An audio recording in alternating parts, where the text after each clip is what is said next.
আসসালামু আলাইকুম বন্ধুরা। আমি এখন কোথায় দাঁড়ায় রয়েছি জানেন? একটা পদ্মা নদীর পার।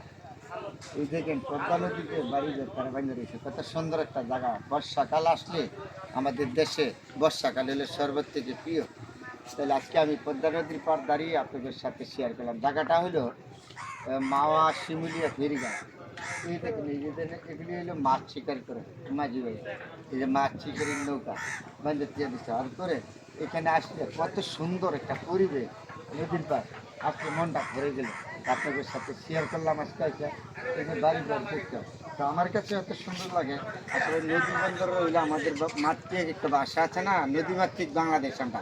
কিন্তু নদীমাতৃক বাংলাদেশ তো আগের মতন আর নাই, ঘুরে গেছে। এই পদ্মার পাড় দাঁড়াইলে কি ঢেউ ছিল আর কি বানাল ছিল।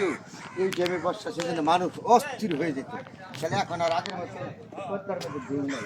এই যে ছোটো ছোটো নৌকাগুলি ভাইতে দিয়ে দিছে, ওরা হইলো মাছ শিকারি, মাছ শিকার করে। মাছ শিকার করে রাতে মাছ ধরা যাবে। নদীর পাড়ের মানুষের পেশা হইলো মাছ, তাদের অন্যের কোনো পেশা নেই। তারা মাছ ধরবে, থাকবে। এই যে বাড়িঘর আছে, অনেক বাড়িঘর আছে একদিন সেজন্য এই তাদের পেশায় সারা জীবন তারা মাছ ধরে।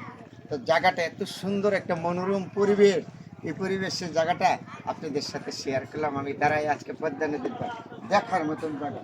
এই যে নদী এদিকটা হাঁটতেছি না, এই পানিগুলি কত সুন্দর। আগে পদ্মার মাঝে কি ঢেউ ছিল। আমি আসতাম ছুটির সময় মা তার রোদা ছুটি। এখন তো পদ্মা ঢেউ নেই গেল, পানি এত ঠান্ডা দেখেন না, একদম ঠান্ডা পানি। আগে তো অনেক ঢেউ ছিল, এখন আর ঢেউ নেই। একদম ঠান্ডা পানি, কিন্তু ঢেউ নেই, কোনো কিছু নেই। নদী মাত্র বাংলাদেশ কথা ঠিক আছে, কিন্তু বইরা গেছে নদী আগের মতন আর আমাদের বাংলাদেশে নাই। আগে যে নদী ছিল এই নদী তো আর এখন নাই। আমি নিজেই পদ্মার পাড় দাঁড়াইলে আমার অনেক ইয়ে লাগতো, ভয় করছিল অনেক সময়। আমি প্রচুর আসছে, আমি দক্ষিণবঙ্গে যাতায়াত করছি, তো তার জন্য আমি আগে আসছি এই জায়গা দিয়ে। এই জায়গাটা আমার খুব গুরুত্বপূর্ণ জায়গা দেখার মধ্যে। এই যে পরিবেশটা খুব সুন্দর না? এই যে নৌকাগুলি ঘাটে বান্ধব দিয়ে দিচ্ছে, আবার বাড়ি ঘর আছে, গাছপালা আছে, ছবির সময় পরিবেশটা খুব দারুণ সুন্দর। তাহলে যখনই সময় পাই চেষ্টা করি আপনাদের সাথে সুন্দর কিছু জিনিস ধরে তোলার জন্য। সবসময় তার পারি নাই। এখন এত সুন্দর একটা জায়গা দাঁড়াইলাম।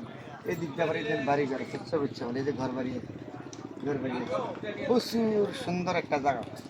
চেষ্টা করি আপনাদের সাথে এই জায়গাটা আবার নাম বলি। জায়গাটা হইলো মাওয়া শিমুলিয়া ফেরিঘাট। ফেরিঘাট দাঁড়ায় নদীর পরে অনেক সুন্দর লাগলো। তাহলে আপনাদের সাথে শেয়ার করলাম। যখনই সময় পাই চেষ্টা করি কিছু আপনাদের সাথে ভালো কিছু দেখাবার জন্য।